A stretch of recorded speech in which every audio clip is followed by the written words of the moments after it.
আসসালামু আলাইকুম এভরিওয়ান, আমি বিউটি আক্তার। এই তো বিউটি আক্তার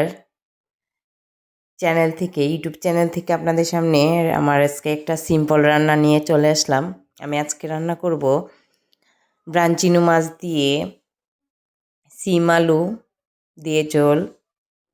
এটা বিদেশে অনেকে বলবেন যে এটা সিম্পল একটা খাবার। হ্যাঁ, শীতের মধ্যে এই খাবারটা আমাদের খুবই ভালো লাগে, এই জন্য আমরা এটা করে থাকি। তো আসুন দেখে নিন এই রান্নাটা আমি কিভাবে করি। তো প্রথমে আমি কড়াইতে তেল ঢেলে নিলাম পরিমাণ মতো। তাতে আমি পেঁয়াজ কুচি দিয়ে দিলাম।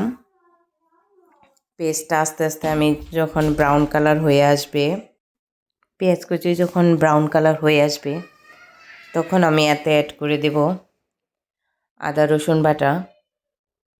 তো আমি পেঁয়াজগুলো ভালো করে ব্রাউন করে নিচ্ছি। তো আমি ফ্রোজেন করে রাখি আদা রসুন। তো এখান থেকে এক টুকরো ফ্রোজেন করা আদার পিস দিয়ে দিলাম। তো এখানে অল্প পরিমাণে পানি অ্যাড করে নিলাম। যদিও এটি সিম্পল রান্না সবার জন্য, তবু আমি ছোটো করে সুন্দর করে তুলে ধরা ট্রাই করলাম। তো এখন আমি ময় মশলা মানে হলুদ মরিচ এগুলো একটু একটু করে দিয়ে দেব।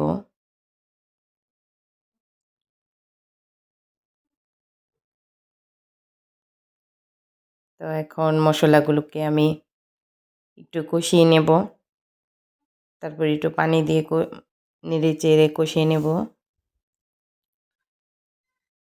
তো এতে অ্যাড করে দেব আমার তরকারিগুলো, যেগুলো আমি কেটে ধুয়ে রেখেছিলাম।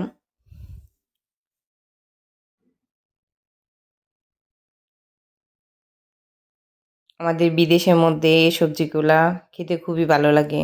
মাছ মাংস এগুলোতে অ্যাভেলেবেল, কিন্তু এই সবজিগুলোই পাওয়া যায় না সহজে। তো সুন্দর করে আমি কষিয়ে নিচ্ছি। তারপর একটু পানি দিয়ে নিলাম। তারপরে এতে আমার ঘরে লম্বা টমেটো বড়গুলা নেই, তাই চেরি টমেটো ছিল, চেরি টমেটোগুলো দিয়ে দিলাম। সাথে আমার পেঁয়াজ কুচি চলে গেছে। তো এভাবে রান্নাটা যখন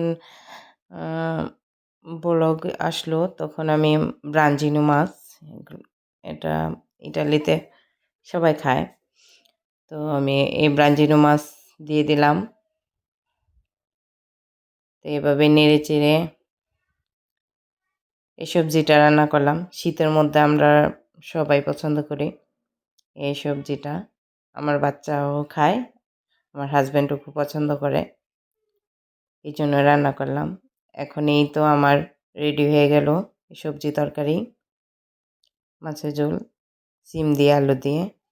তাই এখন লাস্টে অ্যাড করে দিলাম ধনিয়া পাতা। তো সবাই জানাবেন এই তরকারিটা কেমন হলো। তো ধন্যবাদ সবাইকে আমার ভিডিওটি দেখার জন্য।